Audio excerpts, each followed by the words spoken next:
Hello दोस्तों, स्वागत है आपका IQ स्टडी पॉइंट में। आज हम डिस्कस करेंगे 2021 का करंट अफेयर अप्रैल और मई का। ठीक है, इससे रिलेटेड जितने भी क्वेश्चन हैं वो मैंने बनाए हैं। ठीक है, और जो विशेष व्यक्ति, जो प्रमुख व्यक्ति हैं जिनकी डेथ हो चुकी है 2021 में, उसका हम अलग से वीडियो बनाएंगे ताकि उसमें आपको रिविजन करने में आसानी हो। ठीक है, चलो दोस्तों शुरू करते हैं। तो पहला क्वेश्चन है, उत्तराखंड के किस जिले को भूमिगत विद्युत लाइनों से जोड़ा गया है? ठीक है, उत्तराखंड का कौन सा जिला है जिसे भूमिगत विद्युत लाइनों से जोड़ा जा रहा है, ये हमें बताना है। ठीक है, इसका राइट आंसर है ऑप्शन नंबर सी, हरिद्वार। ठीक है, हरिद्वार को जो है भूमिगत विद्युत लाइनों से जोड़ा जा रहा है। ठीक है, नेक्स्ट है, मानसिक स्वास्थ्य पर जागरूकता का समर्थन करने के लिए किसने 12 घंटों तक नॉन स्टॉप वॉक किया? ठीक है, मानसिक स्वास्थ्य पर जागरूकता का समर्थन करने के लिए किसने 12 घंटों तक नॉन स्टॉप वॉक किया, हमें ये बताना है। ठीक है, इसका राइट आंसर है option number A, Akanksha Singh. ठीक है, आकांक्षा सिंह ने जो है वो मानसिक स्वास्थ्य पर जागरूकता का समर्थन करने के लिए 12 घंटों तक नॉन स्टॉप वॉक किया था। ठीक है, नेक्स्ट है, सरस्वती बाई दादा Sahib Phalke international iconic women award 2021 किसे दिया गया? ठीक है, ये क्वेश्चन भी इम्पोर्टेंट है तो याद रखिएगा। सरस्वती बाई दादा Sahib Phalke international iconic women award 2021 किसे प्रदान किया गया, ये हमें बताना है। ठीक है, डॉक्टर प्रीति रानी को जो है सरस्वती बाई दादा Sahib Phalke international iconic women award 2021 से सम्मानित किया गया है। ठीक है, उन्हें यह अवार्ड क्यों दिया गया? यह अवार्ड उन्हें शैक्षिक क्षेत्र में उल्लेखनीय कार्य करने के लिए प्रदान किया गया है। ठीक है, किसके द्वारा प्रदान किया गया है ये भी जान लेते हैं। ठीक है, इनोवेटिव आर्टिस्ट वेलफेयर एसोसिएशन और इमर्जिंग प्रोडक्शन ऑफ इंडिया के द्वारा जो है उन्हें यह पुरस्कार प्रदान किया गया है। ठीक है, नेक्स्ट है, लवाली झील का निर्माण किस जिले में किया जा रहा है? ठीक है, लवाली झील का निर्माण किस जिले में किया जा रहा है ये हमें बताना है। ठीक है, इसका राइट आंसर है ऑप्शन नंबर डी, पौड़ी। ठीक है, लवाली झील का जो निर्माण है वो पौड़ी जिले में किया जा रहा है। ठीक है, और इसकी जो लागत है, ठीक है, इसे लवाली झील को जो बनाने में लागत आएगी वो कितनी आएगी? 9 करोड़ की लागत आएगी इसे बनाने में। ठीक है, इस झील का जो निर्माण करने का मुख्य उद्देश्य है वो क्या है? प्रवासी पक्षियों और पर्यटकों को आकर्षित करने के लिए यह झील का निर्माण किया जा रहा है ताकि जो टूरिज्म है उसको बढ़ाया जा सके। ठीक है, नेक्स्ट है, उत्तराखंड के किस ग्राम पंचायत को नानाजी देशमुख राष्ट्रीय गौरव सम्मान मिला? ठीक है, ये भी इंपॉर्टेंट है, ये भी याद रखिएगा। ठीक है, उत्तराखंड के कौन से ग्राम पंचायत को नानाजी देशमुख राष्ट्रीय गौरव सम्मान मिला, हमें ये बताना है। ठीक है, इसका राइट आंसर है ऑप्शन नंबर बी।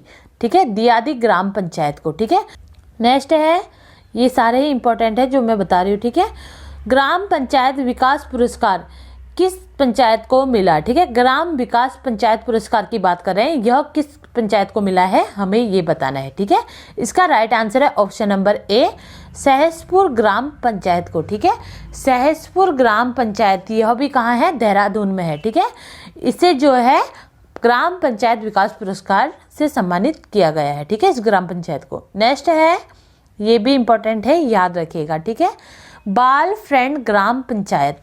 ठीक है, बाल फ्रेंड ग्राम पंचायत अवार्ड की बात करें तो बाल मित्र ग्राम पंचायत पुरस्कार जो है वो किस ग्राम पंचायत को मिला है, हमें ये बताना है। ठीक है, तो बाल मित्र ग्राम पंचायत पुरस्कार किस ग्राम को मिला है ये याद रखिएगा। इसका राइट आंसर है ऑप्शन नंबर बी, बादाम वाला पंचायत ग्राम पंचायत को। ठीक है, बाल और बादाम वाला दोनों याद रखिएगा।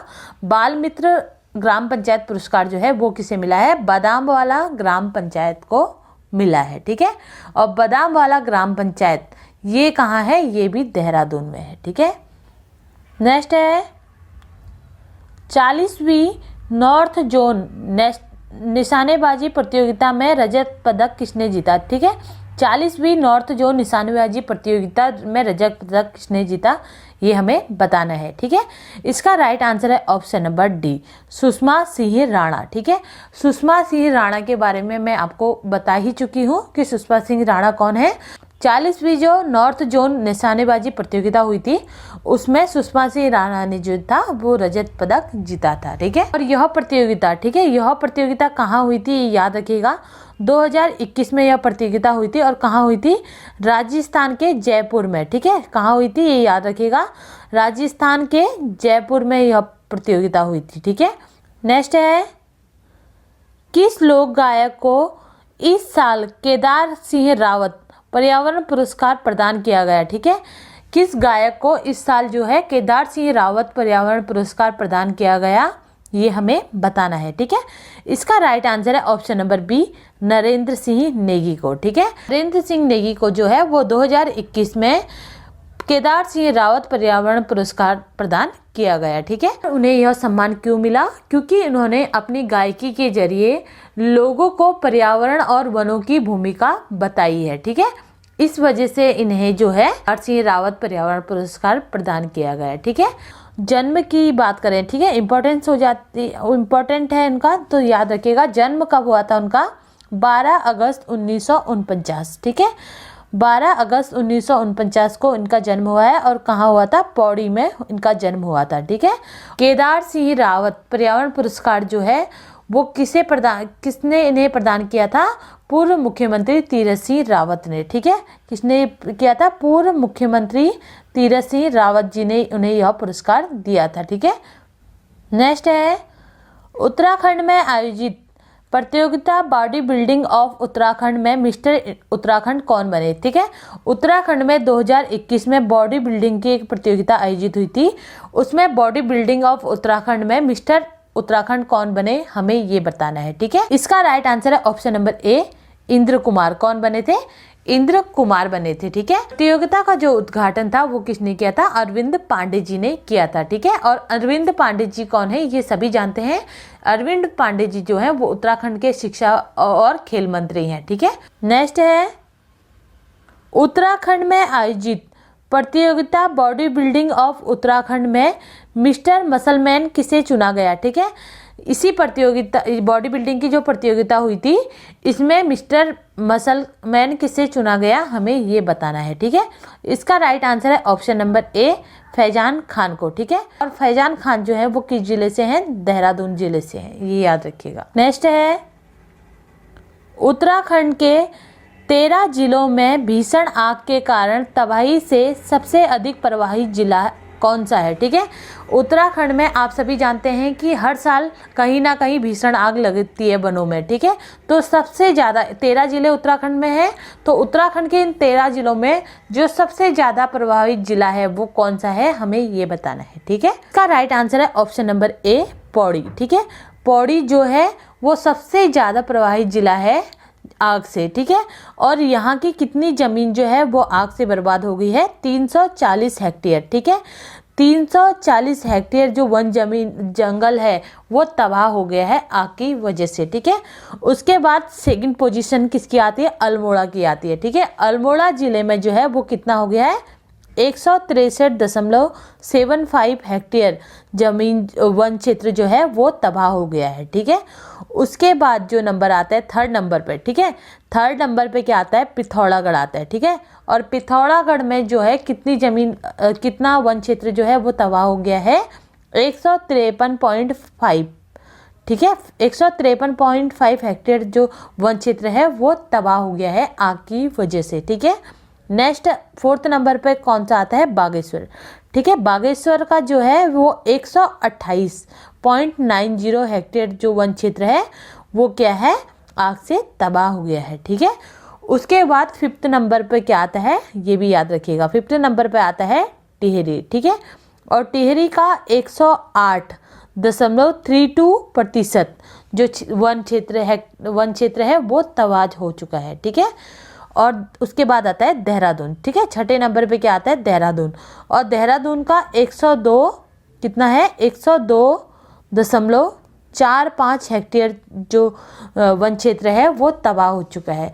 आग से सिर्फ वन जीवों को ही नहीं बल्कि बहुत सारी जो वनस्पतियां हैं, बहुत सारे जीव जंतु, हर चीज़ का इसमें नुकसान हुआ है। और साथ ही वन क्षेत्र का भी आप देख लीजिए कि वन क्षेत्र जो है वो कितना ज़्यादा इसमें इफेक्ट पड़ चुका है। ठीक है, नेक्स्ट है, वित्तीय वर्ष 2021-22 में नाबार्ड द्वारा उत्तराखंड को कितनी वित्तीय सहायता प्रदान की गई, ये हमें बताना है। ठीक है, नाबार्ड कौन है, नाबार्ड क्या है, ये सभी जानते ही होंगे। नाबार्ड जो है वो क्या करता है, ग्रामीणों को वित्तीय सहायता प्रदान करता है। ठीक है, तो नाबार्ड जो है, नाबार्ड के द्वारा 2021 और 22 में के लिए उत्तराखंड को कितनी वित्तीय सहायता प्रदान की गई, ये हमें बताना है। ठीक है, इसका राइट आंसर है ऑप्शन नंबर ए। ठीक है, ऑप्शन नंबर ए इसका राइट है। 2554.53 करोड़ रुपए का जो वित्तीय सहायता है वो नाबार्ड द्वारा प्रदान की गई थी। ठीक है, और 2020 और 21 की बात करें, ठीक है, 2020 और 21 की बात करें तो 2020 और 21 में नाबार्ड द्वारा कितनी सहायता प्रदान की गई थी, 2240.53 करोड़ की। ठीक है, 2240.53 करोड़ की जो राशि थी वो नाबार्ड द्वारा 2020 और 21 के लिए प्रदान की गई थी। ठीक है, और 2021 और 22 की बात करें, ठीक है, 21 और 22 की बात करें तो नाबार्ड द्वारा जो है वो पिछले वर्ष के मुकाबले, ठीक है, पिछले वर्ष के मुकाबले 14.03% अधिक जो है राशि प्रदान की गई है। ठीक है, कितनी अधिक राशि प्रदान की गई है, 14.03% जो राशि है अधिक प्रदान की गई है पिछले साल के अकॉर्डिंग। ठीक है, तो याद रखिएगा, आपसे क्वेश्चन ये भी पूछा जा सकता है कि नाबार्ड द्वारा जो है वो पिछले वर्ष के मुकाबले इस वर्ष जो है कितनी प्रतिशत अधिक राशि प्रदान की गई। ठीक है, सहायता राशि प्रदान की गई, तो याद रखिएगा कितनी की गई है, 14.03%। ठीक है, 14.03% राशि जो है प्रदान की गई है। ये क्वेश्चन भी आप ऐड कर लीजिएगा। ठीक है, नेक्स्ट है, ब्लैक फंगस को महामारी घोषित करने वाला उत्तराखंड राज्य बना। ठीक है, ब्लैक फंगस भी आप जानते हैं, जब कोरोना की दूसरी लहर चल रही थी तो उस समय ब्लैक फंगस भी जो बीमारी था वो सामने आई थी। ठीक है, तो उस समय ब्लैक फंगस को महामारी घोषित करने वाला जो उत्तराखंड है वो कौन सा राज्य बना है, इसका राइट आंसर है ऑप्शन नंबर डी, चौथा। ठीक है, ब्लैक फंगस को जो है महामारी घोषित करने वाला उत्तराखंड जो है वो चौथा राज्य बना है। ठीक है,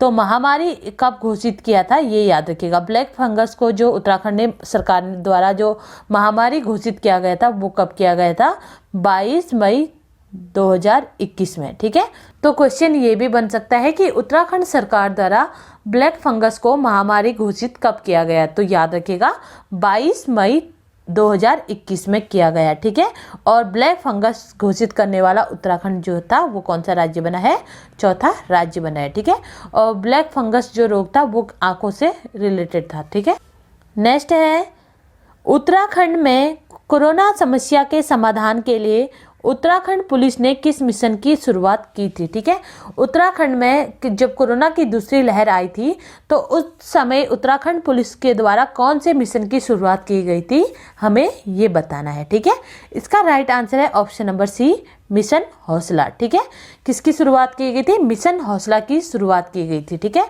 और यह अभियान जो था वो 1 मई से लेकर 31 मई 2021 तक चला था यह अभियान। ठीक है, इस अभियान में क्या किया जाता था, इस अभियान के अंतर्गत जो गरीब लोग हैं, ठीक है, जो इस बीमारी का शिकार हो चुके हैं, उन्हें ऑक्सीजन, दवाई, भोजन और हॉस्पिटल में बेड वगैरह उपलब्ध कराने के लिए उनकी मदद की जाती थी। ठीक है, नेक्स्ट है, 25 मई 2021 को श्रीदेव सुमन की कौन सी जयंती मनाई गई। ठीक है, 25 मई 2021 को श्रीदेव सुमन की कौन सी जयंती बनाई गई, ये हमें बताना है। ठीक है, उत्तराखंड के किस धाम को स्मार्ट स्पिरिचुअल हिल टाउन बनाया जा रहा है। ठीक है, उत्तराखंड के किस धाम को स्मार्ट स्पिरिचुअल हिल टाउन बनाया जा रहा है, ये हमें बताना है। ठीक है, इसका राइट आंसर है ऑप्शन नंबर बी, बद्रीनाथ धाम को। ठीक है,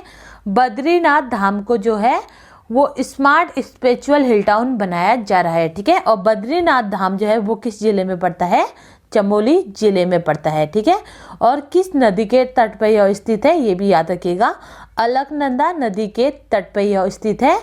और इसे बनाने में जो लागत आएगी वो कितनी आएगी, 100 करोड़ की लागत आएगी इसे बनाने में, स्मार्ट स्पिरिचुअल हिल टाउन बनाने में। ठीक है, नेक्स्ट है, कोरोना के महामारी के समय उत्तराखंड पुलिस ने सर्वप्रथम ऑटो एम्बुलेंस सेवा की शुरुआत कहाँ की थी? ठीक है, 2021 में जब कोरोना की दूसरी लहर आई थी तो उत्तराखंड के पुलिस ने जो ऑटो एम्बुलेंस सेवा शुरुआत की थी वो किस जिले में की थी, ये हमें बताना है। ठीक है, इसका राइट आंसर है ऑप्शन नंबर ए, देहरादून में। ठीक है, कहाँ की थी? देहरादून में की थी। ठीक है, इसको चलाने का जो मुख्य उद्देश्य था वो क्या था?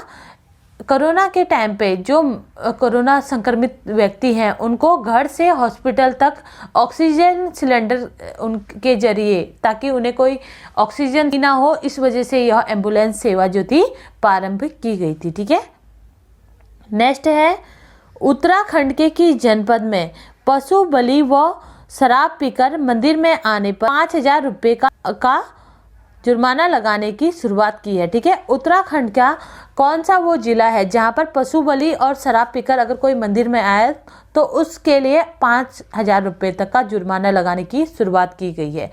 इसका राइट आंसर है ऑप्शन नंबर डी। ठीक है, चंपावत ने, चंपावत जिले ने जो है वो उत्तराखंड में पशु बलि और शराब पीकर मंदिर में आने पर 5,000 रुपये का जुर्माना लगाने की शुरुआत की है। ठीक है, नेक्स्ट है, जैव विविधता दिवस 2021 की थीम है। ठीक है, जैव विविधता दिवस 2021 की क्या थीम है ये हमें बताना है। ठीक है, सबसे पहले ये जान लेते हैं कि अंतर्राष्ट्रीय जैव विविधता दिवस जो है वो कब मनाया जाता है। ठीक है, अंतर्राष्ट्रीय जैव विविधता दिवस जो है वो कब मनाया जाता है? 22 मई को मनाया जाता है प्रतिवर्ष। ठीक है, क्यों मनाया जाता है? क्योंकि पृथ्वी में जो मौजूद जीव जंतु और पौधे हैं उनके बीच संतुलन बनाए रखने के लिए तथा जैव विविधता के जो मुद्दे हैं उनके बारे में लोगों को जागरूकता और उनके समझ बढ़ाने के लिए यह इसका जो है प्रतिवर्ष 22 मई को जैव विविधता दिवस के रूप में इसका आयोजन किया जाता है। ठीक है, तो हमें ये बताना है कि जैव विविधता दिवस 2021 की क्या थीम थी, ये हमें बताना है। ठीक है, इसका राइट आंसर है ऑप्शन नंबर बी। ठीक है, हम समाधान का हिस्सा है। ठीक है, we are part of solution, ये जो था जैव विविधता दिवस की थीम थी। ठीक है, ये याद रखिएगा। नेक्स्ट है, अंतर्राष्ट्रीय अजय स्वर्ण पदक 2021 से किसे सम्मानित किया गया है? ये भी इम्पोर्टेंट है, याद रखिएगा। ठीक है, अंतर्राष्ट्रीय अजय स्वर्ण पदक 2021 से किसे सम्मानित किया गया है ये हमें बताना है। ठीक है, इसका राइट आंसर है option number A, doctor Ramesh Pokhriyal Nishank को। ठीक है, डॉक्टर रमेश पोखरियाल निशंक को जो है वो अजय स्वर्ण पदक 2021 से सम्मानित किया गया है। ठीक है, उन्हें यह सम्मान क्यों मिला है?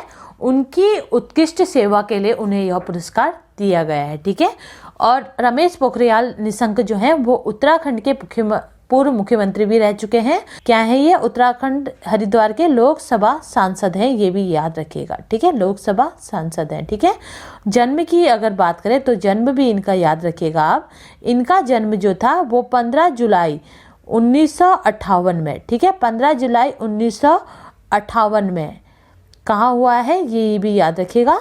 1958 में पिनानी गांव जो कि पौड़ी में पड़ता है वहाँ इनका जन्म हुआ है। ठीक है, पिनानी गांव पौड़ी में इनका जन्म हुआ है और जन्म कब हुआ था?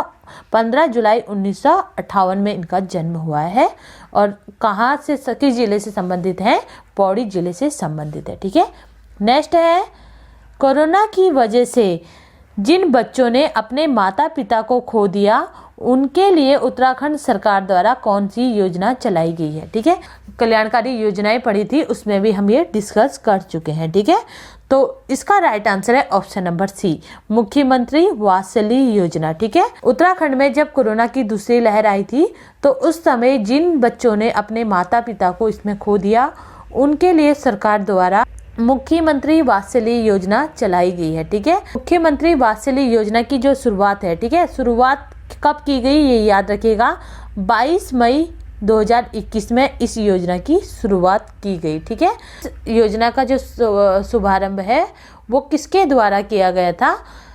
मुख्यमंत्री श्री पुष्कर सिंह धामी जी द्वारा किया गया था। ठीक है, और वात्सल्य योजना में, ठीक है, वात्सल्य योजना में जो है वो जो बच्चों ने अपने माता पिता को खो दिया उन्हें 3,000 रुपये, ठीक है, 3,000 रुपये प्रति माह जो है वो उनके भरण पोषण के लिए सरकार द्वारा दिया जाएगा, उत्तराखंड सरकार द्वारा, ठीक है। साथ ही जब तक वो 21 साल के नहीं हो जाते उनकी पढ़ाई से रिलेटेड जितना भी खर्चा होगा वो भी उत्तराखंड सरकार द्वारा उठाया जाएगा, ठीक है। क्वेश्चन और याद रखिएगा कि पूछा जा सकता है कि लोगों के बीच में जो जंगल की आग है उसकी जागरूकता लाने के लिए क्या प्रयास किया गया है, ठीक है। लोगों के बीच जंगल की आग पर जागरूकता लाने के लिए एक जो है रैप सॉन्ग बनाया गया है। क्या बनाया गया है ये याद रखिएगा, एक रैप सॉन्ग बनाया गया है, ठीक है। और यह रैप सॉन्ग जो है वो किसके द्वारा बनाया गया है ये भी याद रखिएगा, ठीक है।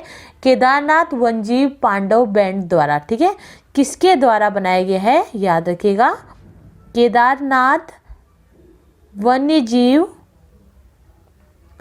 पांडव बैंड द्वारा, ठीक है, जो है यह रैप सॉन्ग बनाया गया है, ठीक है। ये याद रखिएगा आप, ठीक है। इसी के साथ जो मेरे ये क्वेश्चन है वो यहीं पर ही समाप्त होते हैं। मेरी वीडियो से आपकी नॉलेज बढ़ी हो तो प्लीज चैनल को सब्सक्राइब करें और बेल आइकन दबाना ना भूलें। फिर मिलते हैं एक नई वीडियो के साथ, तब तक के लिए गुड बाय, जय हिंद दोस्तों।